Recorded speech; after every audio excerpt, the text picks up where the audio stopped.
I do is buck my hips, and that's going to move his body. So one of the techniques we have to get out from under here is we're going to buck and push. And what we're looking for is right here in these creases, got the little jumpy points. I want to dig my thumbs in those jumpy points when I buck up, and I'm going to push. And when I do, that's going to drive him forward and pull him up. Now I've got some stabilization. I'm going to drag my knee through pretty hard. If I hit something, I don't care. I'm going to come through here. Now my leg's going to catch his thigh and push out. I'm going to step across here. And right here, I've got a heel hook that I can throw on him in this position right here. And I think that's what you're referring to. Yeah, you also had a knee bar you were going. I don't remember that one. That's probably too the knee bar you complicated. can try, but it's hard to get. But this one right here is nice and locked. And a heel hook, I'm going to put pressure on his knee and ankle. And I put this on here. I'm going to catch the foot's just going to come into my armpit, just like this. Okay? Back behind my arm. We had trouble with this last week. Then I'm going to slide my forearm and I'm just going to hook the heel. His toes are still in my armpit. I'm going to clasp my hands and I can pull my arm up to my chest, but that doesn't work nearly as good as if I turn my shoulders. And this is where I put the torque on by twisting my body instead of just using my arm. Okay? Now I'm getting ready to hit. When I hit, I'm going to throw my body forward, and he's going to go ahead and get me up. Right. Here, all the way through. Now you can push over. No. Push over, and you can turn it right. There you go.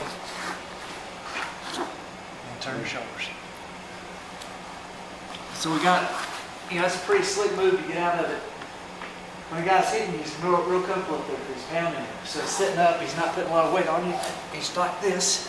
And of course, as soon as you buck, he's going forward. So that's one of the techniques we're going to look for. But it's got to be like one motion, right? It needs to be. It can't be real telegraphed and real slow. Yeah. If you go slow, of course, you're going to lose that momentum that you're going to have. Because that push is really coming off his buck. You're just straightening your arms out. You're not really lifting as much as you're just straightening and diverting the energy up and away. That's what we worked on last week. Yeah. All right? Come back down here. Let me go back down here to mount. Now he's going to do the same technique, except this time I'm ready for it. When he bucks up, go ahead. I'm going to come forward. Now he doesn't have it. See, I've got my, I'm spurred. Now, he doesn't want to punch in the face, so what's he need to do to keep me down? He's going to lock up, right? When he locks down, I'm going to kind of put my hand right up here on his head to stop him. And I'm going to curl up and get my armpits nice and deep in his, or get my knees nice and deep in his armpit. Then I'm going to sit up, turn, and now I've got this nice little key lock right here for submission. So I can take his, thrusting me forward, and reverse it and go for my submission, even though I've lost my balance and end up way up here high on his body. I kind of spur in and stop his head, crawl up. I can even pull his head up to help me. Right here. I'm not squeezing too hard. You kind of feel a little pressure? And then as I come over here, I'm not even squeezing at all, but you see how much more pressure you get? And if I lean back, I can also put a neck crank on. So we're going to put that shoulder right here. My forearm's going to be on the other side. Remember to tap. Side control. What you call it in wrestling? But this is side control, okay? Okay. So you're going to put pressure on my lung, and now it's going to be hard to breathe. It's going to be hard for me to breathe, right? Sure. If you roll back, just step, come in the middle, and you slide your body down my chest, what you're going to do is you're going to pull across my lungs, and that's going to make it even harder for me to breathe. All right. So now I'm going to reach up here and try to push your head away. This hand needs to be up front. Yeah, that's right. And that hand goes over your bicep. Which try and push your. Your backwards left hand. We're going to your right bicep. Okay. All right, now squeeze that arm up towards your ear. What you want to do is you want to force, again, you're forcing my shoulder into my neck and your forearm into my neck. And right now, because of the angle of your body, it doesn't get as an effective choke. If you'll take your right leg over and get them out. Right, now you're starting to lock it up a little bit tighter. Good squeeze. All right, now shoot your left leg over and crab up so your feet are facing. All right, keep going. More. Now put your right foot past your heel. Now squeeze and lean back toward. Gotcha. Right. And that's the way you're going to get a real effective choke. Even if I block it, and you crab up like, it's called crabbing up. When you come up and you pull in, and you crab up, you're going to put a torque on my neck as well as the choke. So even if I block it, you're going to be able to get submission out of it. Whereas if I block it and just hold the block on it, you're going to use a lot of energy you don't need to waste. Now, it's not as easy as stepping around somebody like you guys are doing, because when I'm laying here and I feel your leg come up, I'm gonna block it. I'm pulling me up, I'm gonna try to keep you from mounting up. If you get mounted, I'm gonna try to keep you from going over to the other side. So it's gonna be a little bit more difficult than what we're doing. Again, we set it all up just like that. Do it again. Do it from that side. Ooh, my thing. All the same but different. All right, so this is under. All right, go ahead and lay down. So, like I said, I'm gonna reach up here and I'm gonna try to push your head away. Now, try to get your ear right close to mine. There you go. And that's gonna make that lock, even from side control, a little bit tighter. Squeeze. So there's my block. Go ahead and start stepping over. Squeeze. Come on, you can do better than that. Well, Squeeze. I'm pulling. You want Pull your just wanna shoulder pull up, blades You want to make back. that hole as small as you can. So if you pull your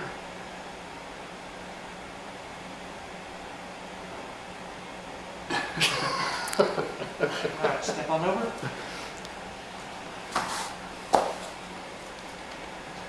Right, see, so even when you block, even when they start crabbing up like that, you're gonna get that extra torque. Yeah. Yeah. It's not putting enough choke on me to cut me off, but I can't talk because there's a little bit of stress across my throat. Well, I feel like it's hard to really, unless I could really get your shoulder, your arm well past. Right. It's kind of hard to get it tight till I get on the other side. Lay down here again. And I think it was with you the other day when we were practicing this. What it is when I get my head up here, go ahead and just put your hand right here. When I get my hand up here, I'm gonna start forcing, working it up. I'm gonna start wiggling it, right? You know it's coming. As soon as I get my head on the mat, go ahead and put your hand down. You don't want me to get this position, okay? So as soon as I get right here, go ahead and start stopping me.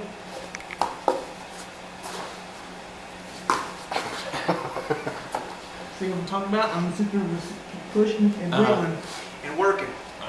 Right, I'm gonna do some other stuff so your hand doesn't just stay in one spot. Sure. Then I'm gonna start using my head, making that nudging and wiggling to try to get it up. Yeah. And eventually, when I get it way up here, this is where I want it to be, nice and high. And I want my ear as close to your ear as I can get. If I'm over here, there's no choke. If I turn my head, that makes a difference. Yeah. So if you get your ear closer to your opponent's ear, you're gonna make that choke a little bit tighter. Yeah. So on that, initially I think I was out, Right? and you really have to get in. Right? Yeah, that's why I told you the second time, get your ear Yeah, down, right. get your ear down. Gotcha. I remember. You got me. How did you do that? I gave it to you. Just like that. Yeah. Right, like I said, what I'm looking to do is when his head pops up just a little bit right here, that's when I shoot my head here and push down right here so I can hook my leg and reverse it. And that's what I'm looking for. That's why my hand's gonna come in. So when I bring my hand in here to do that, he's gonna know it and then he's gonna lock it up for that choke.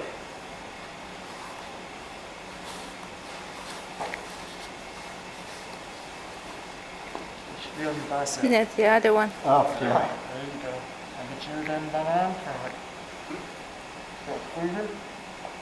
Alright, see?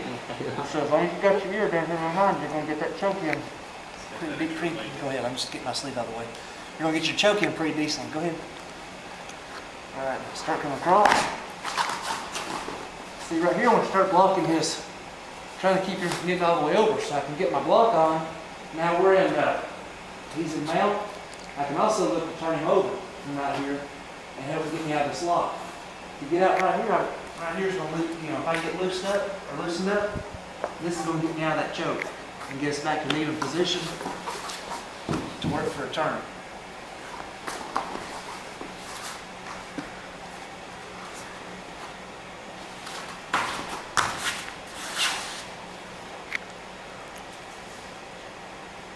I'm missing it. Where's it go? The arm's Here it is. loose. Yeah, You gotta put my shoulder in my neck so when you get your head down. I lost it. Your arms are too long. And that's the key thing, is keeping your head and pushing that shoulder up.